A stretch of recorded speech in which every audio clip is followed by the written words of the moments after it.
Dr. Mara Ellison sat alone in the quiet observation room of Athena's Gate, the great human research station floating beyond the rim. The room was usually noisy during the day, scientists arguing, students asking endless questions, screens flickering with alien symbols, but tonight it felt like every sound had been swallowed by space itself. Only the soft humming of the station's life support systems filled the air like a distant heartbeat. She waited for Cadet Rylan Pierce to arrive. He was always punctual, always focused, and always curious. He never missed their evening briefings, and tonight was supposed to be another lesson about ancient alien communication patterns. Nothing unusual. Nothing special. Just study. But Mara knew tonight would not be normal. Her eyes kept drifting to the datapad in her hand. The screen showed small but strange shifts in the station's life support cycle.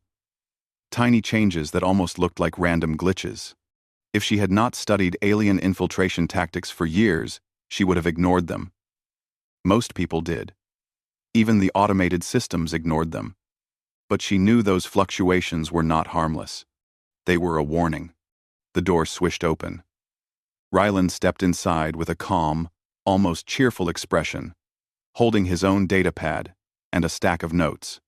"Good evening, Dr. Ellison," he said, taking a seat across from her. "I brought the examples from the—" She raised her hand gently. "Sit," she said. "We'll discuss something different tonight." Rylan blinked, surprised. She never changed plans without explanation. He sat slowly, sensing something unusual in her tone. Mara placed her datapad on the table and folded her hands, hiding the tension in her fingers. For a moment, she simply watched him. He looked so young, barely 20, but already one of the sharpest minds on the station. Still, he was inexperienced. He trusted rules, structure, and routine. He had no idea how dangerous the universe could be when you believed everything was stable. "Rylan," she began softly, "I need you to pay attention to what I'm about to say. Don't react. Don't speak. Just listen." His eyebrows drew together in confusion. Mara took a breath and closed her datapad, the signal that their normal lesson was over. Then she leaned forward and whispered the words she hadn't spoken in years. "I'm not your teacher tonight." Rylan froze. The words hit him like a shockwave. It took him less than a second to recognize the phrase, and when he did, his heartbeat stumbled. That was not a normal sentence. It was a code, a very old human frontier protocol from the early expansion days, long before either of them was born. A hidden warning used when a threat was inside the station but watching every move. A way to speak without saying anything dangerous. A way to alert someone without sound alarms. Only trained operatives, historians, and top researchers even knew the code existed. Rylan did. Mara had taught it to him during a lesson about human covert tactics. But he never imagined he would hear it for real. He swallowed hard, forcing himself not to look around the room. Mara's face gave nothing away. She looked calm, almost too calm. To anyone watching through a camera, she would appear like a teacher giving instructions for the next assignment. Nothing suspicious. Nothing alarming. But Rylan felt the air shift. He felt the gravity of those words settle onto his shoulders. "What do I do?" he whispered, barely moving his lips. Mara kept her tone steady.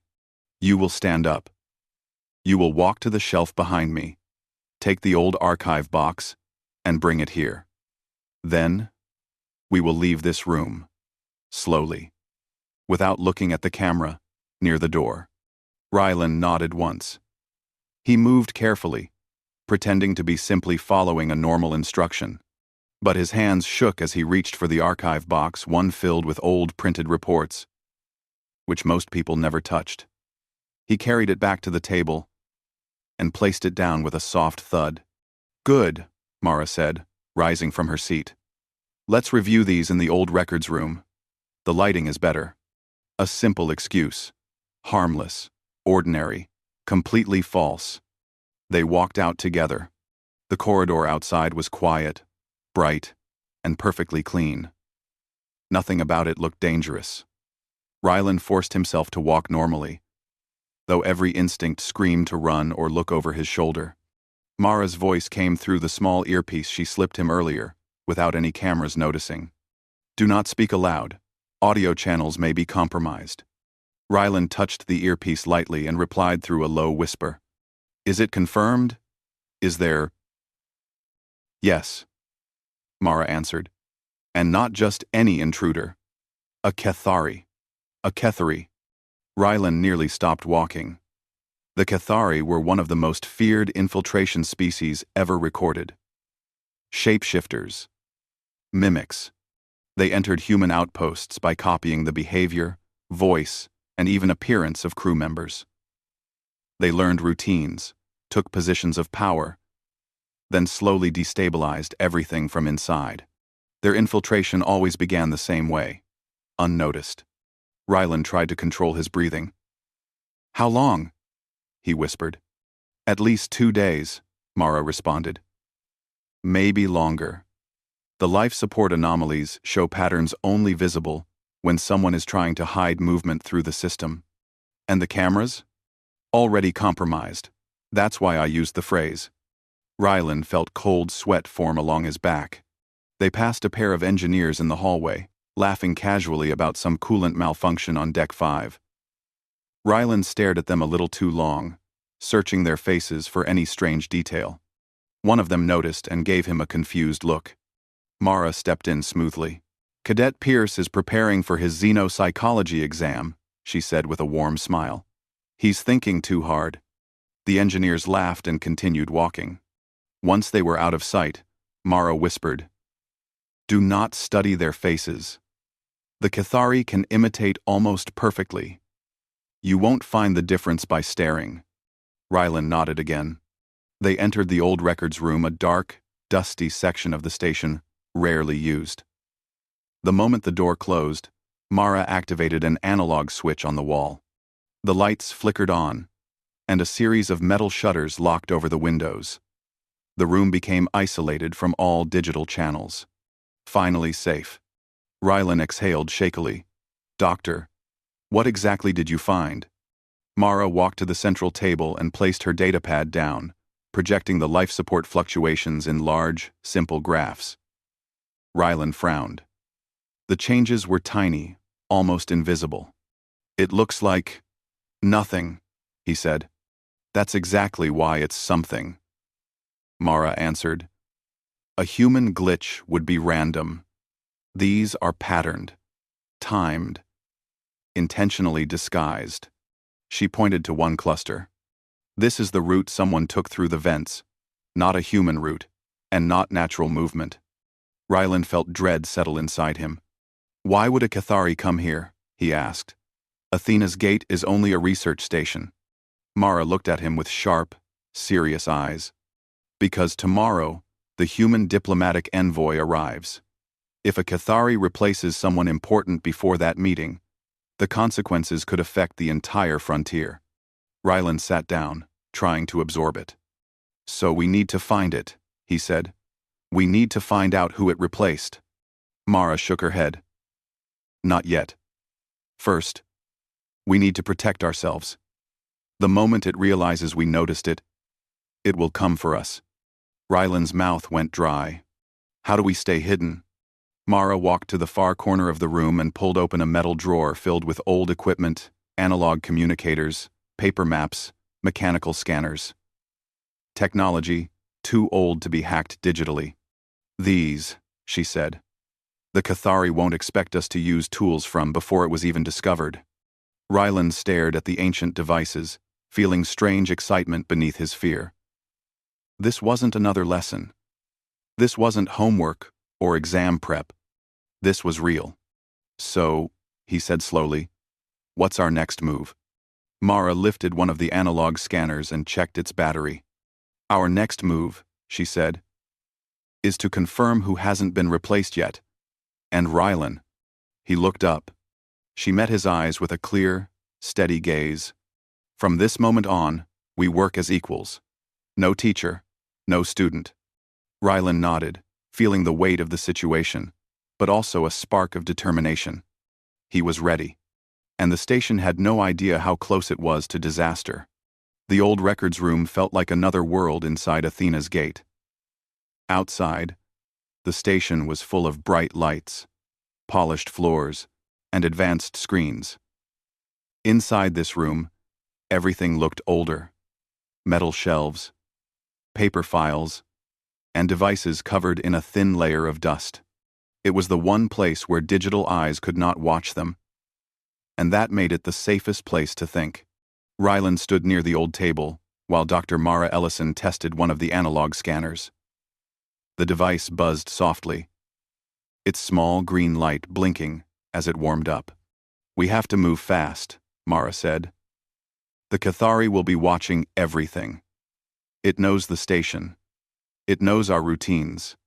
But it doesn't know this room exists." Ryland nodded, though his hands still felt shaky. He could feel the intensity of everything pressing down on him. Just hours ago, he had been studying alien languages, worrying about exams. Now, he was being hunted by something that could be anyone. "What's the plan?" he asked. Mara placed the scanner on the table. "We need to create a list of people we can trust. A very small list. Anyone could be replaced." Ryland swallowed. "How do we know who is real?" Mara pointed at the analog scanner. "This device measures micro-bio signals. Human patterns are steady. Cathari patterns are not. They flicker at random intervals, even when they copy someone perfectly." Ryland looked at the device with both awe and fear. "So we scan people?" "Yes," Mara said, "but we must avoid suspicion. If the Cathari sees us scanning someone, it may take action." Ryland took a deep breath. "Who do we start with?" Mara considered for a moment. "The command team should be our first group. They have the highest risk, and the infiltrator always aims for positions of authority." Ryland nodded. "Okay." Mara walked to the shelf and retrieved an old maintenance badge. "We will pretend we're doing environmental checks. The backup systems in this ring are old. We can easily claim we're testing analog air sensors." Ryland almost smiled. "That actually sounds believable." Mara gave a small nod. "The best lies are the ones built on truth." They packed the scanner into a small tool bag and left the old room, its metal shutters sliding open behind them. The hallway outside looked peaceful, but Ryland couldn't shake the feeling that something, was watching. As they walked, Mara kept her pace calm, almost casual. Ryland tried to copy her, though his heartbeat felt too loud in his chest. They passed several crew members on their way to the central ring. Most looked tired and preoccupied, busy with late-night work. None of them seemed suspicious.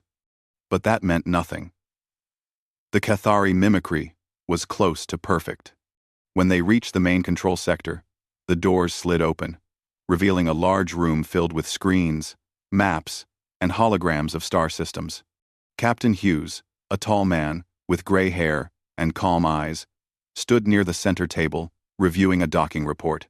Mara whispered to Ryland through her earpiece, "Stay neutral, speak little. Let me lead." Ryland nodded. Mara walked toward the captain with a friendly smile. "Captain Hughes, good evening." He looked up. "Dr. Ellison." "Cadet Pierce. Still working this late?" "Old equipment check," Mara replied. "We're running tests on the analog sensors in case tomorrow's envoy wants a tour. We need to test air quality readings near command." The captain nodded. "Of course. Safety first." Ryland opened the tool bag slowly, pretending to take out a normal sensor. Instead, he lifted the analog scanner, careful to keep its blinking light hidden behind his hand. Mara continued speaking casually. "Have you seen any unusual behavior in the life support system? We had odd numbers earlier." The captain frowned lightly. "We had a few glitches on deck too, but nothing serious. Just faulty readings." Ryland's pulse jumped. That was exactly where Mara had seen the infiltration pattern. He moved closer to the captain, pretending to check the air vents while holding the scanner near him. The device made a soft vibration. A soft, steady vibration. Rylan let out a tiny breath of relief. Human. He stepped back and whispered through his earpiece, "He's clear." Mara gave a tiny nod without breaking the conversation. Next, they scanned Lieutenant Arya, the communications officer. She was leaning over her console, reviewing message logs. When Rylan approached her, she smiled politely, but looked exhausted. The scanner read steady. Human. Then they scanned the navigation officer, human as well. 3 safe people. Rylan felt a bit lighter, but only a little. The station had more than 200 crew members. A few safe faces were not enough. When they left the command sector, Rylan whispered, "So far, so good." Mara's reply came softly, "Do not relax yet. We haven't tested the most important person." "Who?" "The head of station security." Rylan's heart dropped. If the Cathari took anyone important, it would be the security chief. Then, Rylan's, of long matter. Rylan's heart dropped, too. "Yes," Mara said. "That is the role that monitors every deck. A perfect target for infiltration." Rylan tried to steady himself as they walked to the security wing. The air felt colder. The lights seemed dimmer. Every step echoed too loudly in the empty hallway. Rylan checked his watch. "It's late. Would the chief be awake?" Mara answered quietly. "If the chief is still human, maybe. If the chief has been replaced, it will not sleep at all."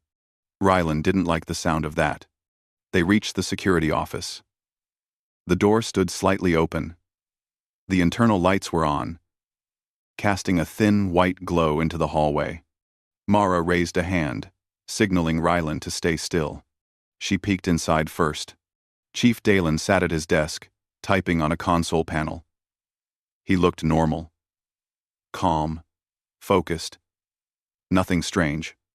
But Rylan's heart raced anyway. The infiltrator could copy everything, even expressions. Mara stepped inside. "Good evening, Chief." Dalen looked up with a polite smile. "Dr. Ellison." "Cadet Pierce. What brings you here so late?" Mara held up her maintenance badge. "Air quality checks. Standard procedure before the envoy arrives." "Of course," the chief said. "Go ahead." Long. Rylan moved slowly around the room, pretending to scan the vents again. He could feel the chief's eyes on him every few seconds. Something about the way the chief watched made Rylan uneasy, not wrong, just sharp. He brought the scanner near the chief, pretending to check the air next to the desk. The scanner vibrated, but not steadily. It flickered fast, then slow, then fast again. Rylan felt a chill shoot down his spine. He whispered through his earpiece, "Mara, the reading is wrong." Mara kept her face neutral. "Describe it." "It's flickering. Completely unstable." There was a long pause. Then Mara whispered back, "Do not react. Do not show fear. The Cathari is watching every move you make." Rylan's throat tightened. The thing sitting in the chair across from him, smiling, typing, talking, was not Chief Dalen. The real Dalen was already gone. Rylan pretended to check another vent while his mind raced. The Cathari was close enough to touch. If it suspected anything, they would be trapped. Mara spoke calmly. "Chief, we'll also need to check the emergency access panel behind you. The envoy wants to ensure safety protocols are fully functional." "Of course," the chief said, standing up. But when it turned away, Rylan noticed something strange. The movement was too smooth, too controlled, like someone copying a video of how humans walk, not actually feeling the motion. Rylan forced his expression to stay neutral. The chief stepped aside and gestured toward the panel. "Go ahead." "Thank you," Rylan said, keeping his voice steady. He knelt to look at the panel, pretending to inspect it, while Mara moved behind him. She placed a slow hand on his shoulder, a silent signal. Stay calm. Don't run. Don't look back. They finished the inspection quickly. When they stepped into the hallway, Mara closed the door gently. Only then did she whisper, "We have confirmed it." Rylan exhaled shakily. "The security chief." "Replaced," Mara said quietly. "And that means the infiltrator has access to everything: cameras, patrol routes, emergency codes." Rylan felt panic rising. "Then, we're already in danger." Mara faced him with steady eyes. "Yes. But knowing the truth gives us an advantage." "What advantage?" "We know it is watching," Mara said, "but it does not know we know." Rylan swallowed. "So what now?" Mara pulled a small, old-fashioned key from her pocket, the kind used before digital locks existed. "Now," she said, "we disappear from its sight." "Disappear?" "Yes," she replied. "There is one place on this station where even the security chief cannot follow us." Rylan frowned. "Where?" A faint, determined smile appeared on Mara's face. "The forgotten maintenance tunnels." The forgotten maintenance tunnels of Athena's gate were nothing like the rest of the bright, polished research station. They were narrow, dark, and quiet, so quiet that even the soft sound of footsteps felt too loud. Dust coated the metal floors, and old cables ran along the walls like silent vines. No one had used these tunnels in years, maybe even decades. That was exactly why Dr. Mara Ellison brought Rylan here.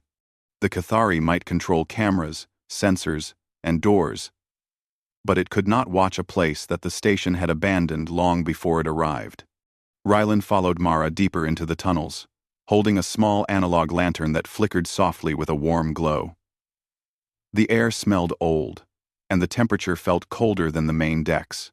Every now and then, a tiny vibration ran through the walls as the station's engines shifted power. "Are you sure the Cathari can't see us?" Rylan asked quietly. Mara nodded. "The cameras in this section were disconnected 30 years ago. Even the digital schematics don't show these pathways anymore. They were part of the station's original construction." He looked around, surprised. "It's like a hidden world." "Yes," Mara said. "And today, it will keep us alive." They walked until they reached a small service room, bare metal walls, a wide table, and old tools scattered across shelves. Mara closed the heavy door behind them and locked it using the old key she carried. The lock clicked in place, sealing them inside. "This should give us time," Mara said. "At least for now." Rylan set the lantern on the table. "Time for what?" Mara placed her bag down and pulled out the analog scanner. Its blinking lights cast small shadows across the room. Time to think. Time to plan. Rylan sat on an overturned crate, running a hand through his hair. "The security chief is gone. Replaced. How long do you think it's been?" "Pretending to be him." "Long enough to understand the station," Mara answered. "Long enough to know every pattern, every routine, every weakness." Rylan felt a shiver. "Why would it take the chief first?" "Because the chief controls the cameras, the patrols, and the emergency systems." Mara explained. "If the Cathari wanted full access, that position is the most valuable." "And it knows we scanned it," Rylan said. Mara shook her head. "The scanner was hidden. We acted normally. If it suspects something, it won't show it yet." Rylan sighed in relief, but only a little. "So, what do we do next?" Mara sat across from him. "We cannot fight something we cannot see. We need to learn how many people have been replaced. The Cathari almost never acts alone." Rylan straightened. "You think there are more?" "I'm certain of it," she said. "These creatures don't infiltrate lightly. If one is here, others are near. Waiting." Rylan felt cold pressure build in his chest. The station felt so large and safe this morning. Now it felt like a hunting ground. He rubbed his hands together. "I don't know if I'm ready for this." Mara's eyes softened. "No one ever is. Even I wasn't ready the first time I faced an unknown threat. But humans are adaptable. That is our strength. Rylan met her gaze. So we adapt. Yes, Mara said. And that means we must do something the Cathari will not expect. What's that? Mara leaned forward. Break every rule. Rylan blinked. Every rule? You follow structure, patterns, instructions. You trust systems. She gestured to the metal walls around them. But systems can be manipulated. Patterns can be copied. Rules can be predicted. But if we stop following the rules, Rylan said slowly, the Cathari won't know what to expect. Rylan said in. Exactly, Mara said. Rylan thought for a moment, then nodded with growing confidence. So, we need to do the opposite of what a normal response would be. Correct. He let out a nervous laugh. This goes against everything I learned. Mara smiled slightly. Welcome to the real frontier. Rylan stood and began pacing. If I were the Cathari, what would I expect us to do? Report to command, Mara said. Alert the crew. Try to secure the station. And the Cathari would be ready for that, Rylan added. It would watch for any signs of panic or secret meetings. Mara nodded. It would also use the security chief's identity to block us. Rylan paused, then said slowly, so we don't report anything. Mara raised an eyebrow. Go on. We stay hidden. We gather information. Quietly. The Cathari thinks we are unaware, so it continues its plan. A proud expression touched Mara's face. Good. You're already adapting. Rylan gave a small smile, feeling the confidence she had in him. But then he frowned. We still don't know its real goal. Mara tapped the scanner lightly. The envoy, tomorrow. A mission leader? Diplomats. Scientists. If the Cathari infiltrate the meeting, it could sabotage the entire human frontier, Rylan finished. Exactly. The words hung in the room like cold air. Rylan sat again, thinking hard. We need more evidence. If we accuse the security chief, without proof, the station will think we're losing our minds. Yes, Mara said. We must find something the Cathari cannot fake. I-FINO works, Kaith OTS. I-FINO works, App OT.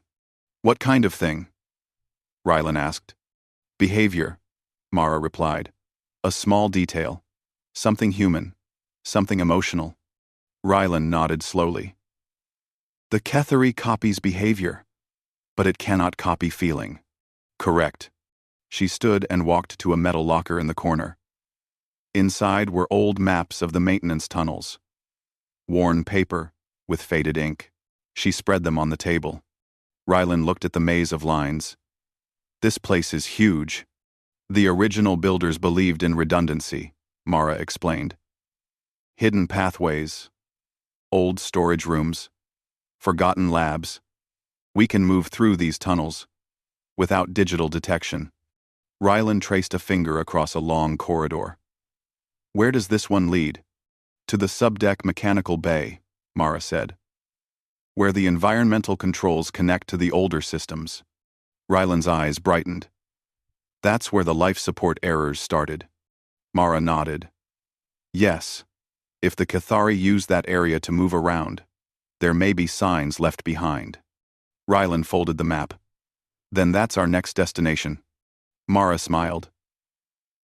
But her smile faded as she looked toward the door. Before we move, she said, you need to understand something. Her voice grew quiet. The Cathari will follow predictable paths. But humans. She placed a hand on Rylan's shoulder. Humans are unpredictable. And that is why we survive. Rylan swallowed, feeling a strange mix of fear and determination. I'll be unpredictable then. Mara gave a small nod. Good, because the next part of this mission is dangerous. Rylan closed his eyes for a moment, centering himself. When he opened them, he felt ready. Let's go. Mara picked up the lantern. Stay close. The tunnels are confusing, and some sections are unstable. They left the room and traveled deeper into the maze. The air grew colder, and Rylan noticed their footsteps echoing softly. The silence here was different, heavier, older, like the station was holding its breath. At one intersection, Rylan noticed something strange, a faint mark on the wall. A long scratch, like something had scraped against the metal. Mara, he whispered. Look. She examined the scratch closely. This was recent, and not made by any tool humans use.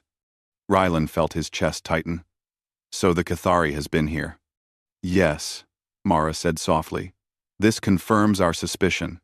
They continued, following the map carefully, turning left and right through the winding tunnels. Finally, they reached the mechanical bay. The door was half open, as if someone had forced it. Rylan held his breath. Mara stepped inside first, lantern raised. The room was large and full of old machines, huge metal pipes, thick cables, and rusty control panels. The lantern's light cast moving shadows across the walls. Something felt wrong. Too wrong. Rylan whispered. Do you feel that? Mara nodded. Something is here, or has been here very recently. They moved slowly, checking the corners. Near one of the old air regulators, Rylan found a small object lying on the floor. A folded piece of uniform fabric. Mara picked it up. This belongs to the real security chief, she said quietly. Rylan's heart sank. So he was here. Mara closed her eyes briefly.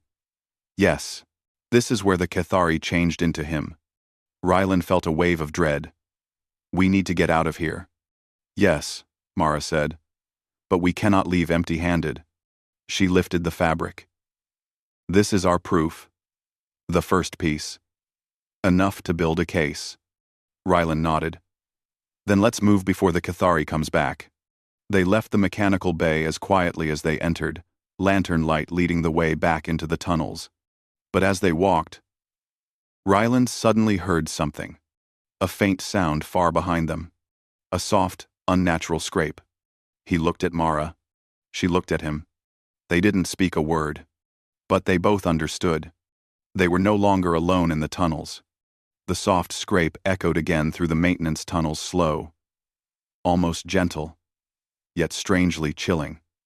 Rylan froze in place, gripping the lantern handle so tightly his knuckles turned white. Doctor.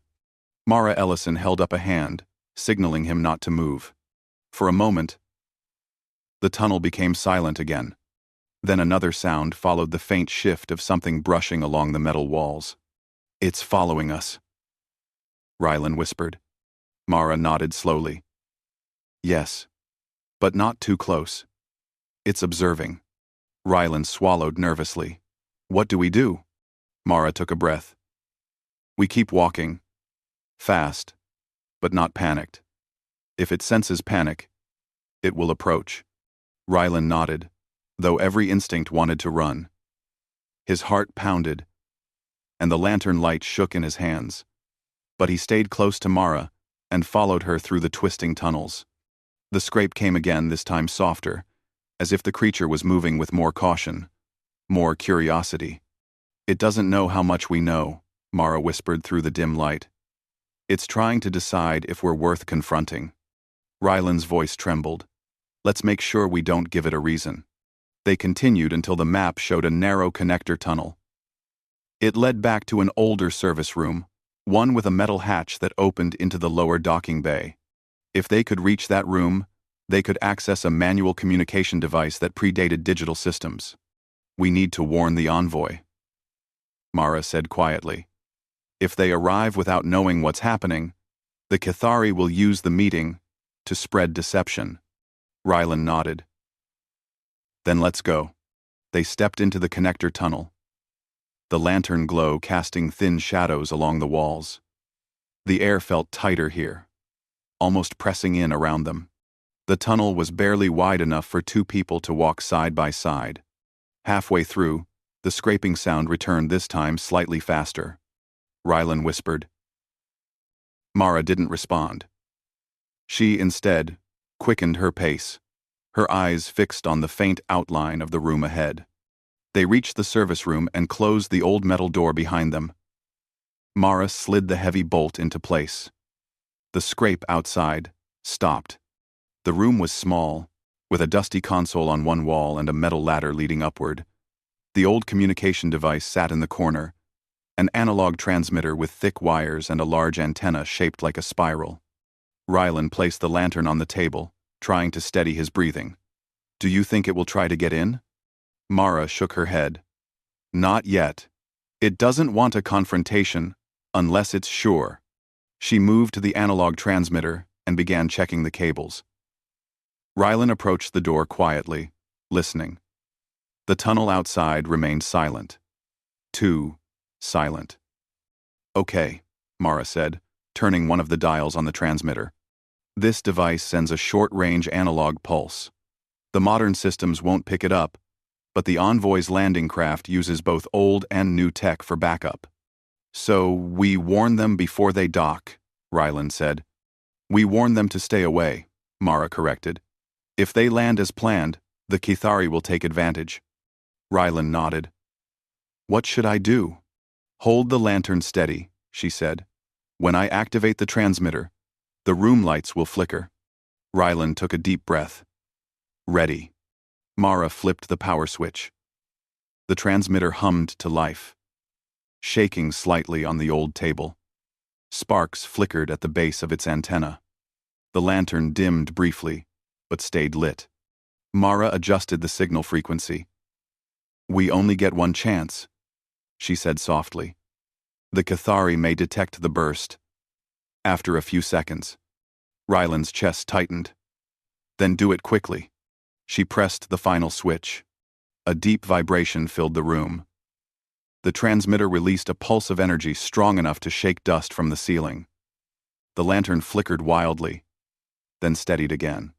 Outside the room, something shifted. Rylan froze. "It heard that." Mara kept her voice calm. "Help me shut it down." They turned off the transmitter, but the silence outside had changed. It felt charged. Alert. A soft tap hit the door. Then another, almost testing the metal. Rylan whispered, "It knows where we are now." "Yes," Mara said quietly. "And it also knows we made contact with the Envoy." "What do we do now?" Rylan asked. "We leave," she said. "The Envoy will delay arrival. We just need to survive until they send assistance." Rylan grabbed the lantern. "We should go back the way we came." Mara shook her head immediately. "No, that's exactly what the Kithari expects. We use the ladder." Rylan looked at it. The old metal ladder led upward into a narrow shaft. "Where does it go?" "The emergency maintenance ring," Mara answered. "It's unstable, but it connects to the docking bay's upper walkway. From there, we can hide among the support beams." Rylan nodded and climbed first. The ladder groaned under his weight, but it held. Mara climbed behind him and closed the hatch just as another soft tap sounded at the door. The shaft above was dusty and tight. Rylan climbed quickly, feeling the metal vibrating faintly with every step. When he reached the top, he pushed open the hatch and crawled into the emergency ring. The room was dim and filled with old crates, broken consoles, and tangled cables. But it was locked from the inside, safe, at least for now. Mara pulled herself up and closed the hatch below them. Rylan let out a slow breath.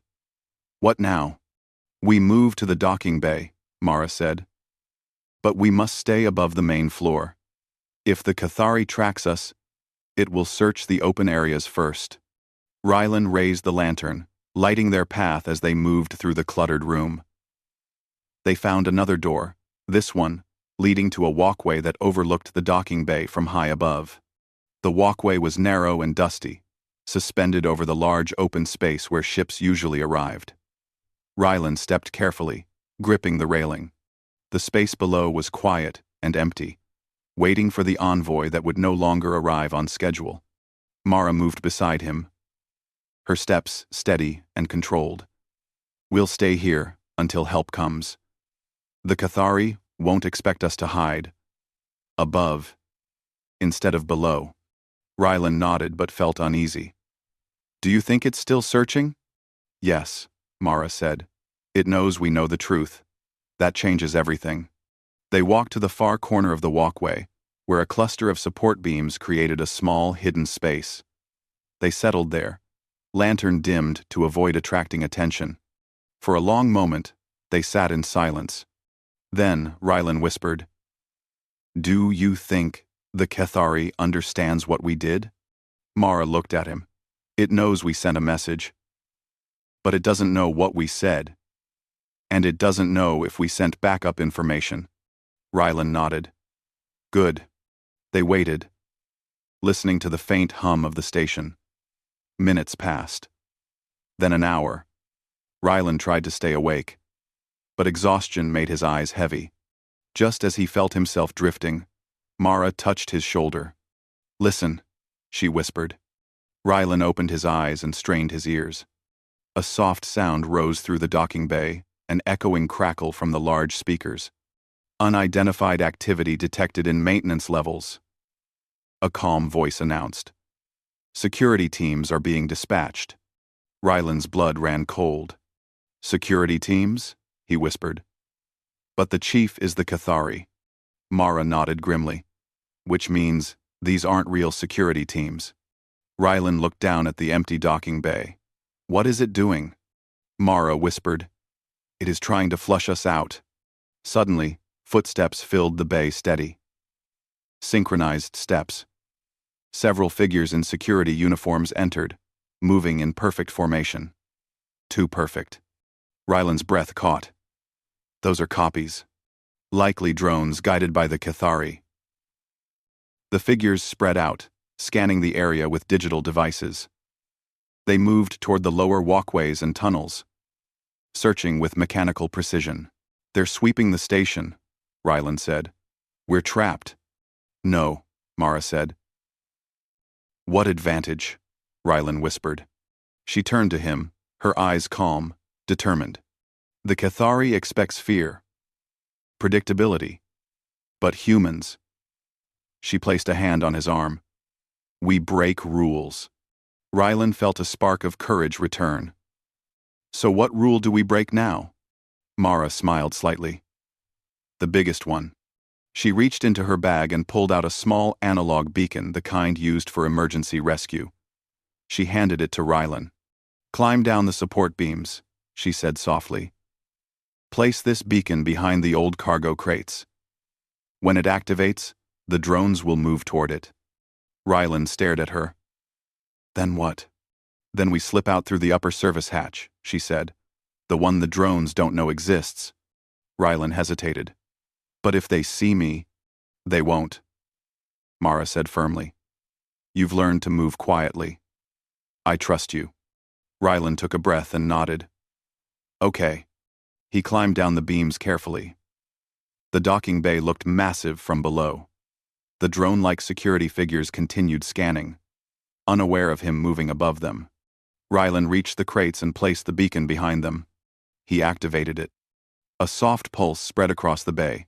Almost instantly, the drones turned and marched toward the signal. Rylan climbed back up as fast as he could, heart racing. Mara reached down and helped him the last step.